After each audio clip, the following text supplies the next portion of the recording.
I recently realized કે માતા પિતાની આપણા જીવનમાં અહેમિયત શું છે. તો મારા ક્લાસમાં મારા વર્ગમાં 2 છોકરીઓ છે. એકને માતા નથી તો બીજીને પિતા નથી, અને એક છોકરો તો એવો છે જેને માતા પિતા બંને નથી. ને આપણા પાસે તો બંને હોય છે, છતાંય આપણે તેમની રિસ્પેક્ટ નથી કરતા. માતા પિતા આપણા સારા માટે આપણા પર ગુસ્સો કરે છે, આપણને ખીજાય છે. કોઈ વાર ગુસ્સો આવી જાય તો મારે પણ છે, પણ આપણે રોષમાં આવી જઈએ છીએ અને ગમે તેમ બોલી જઈએ છીએ, જે બોલવું ના જોઈએ.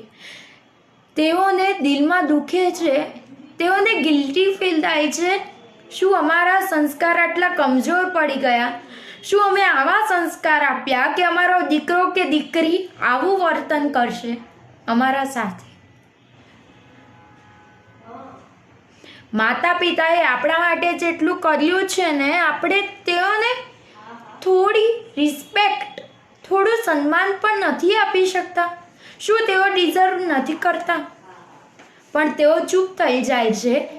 છોરું કચોરું થાય પણ માતા કુમાતા ના થાય. વાત એકદમ જ સાચી છે.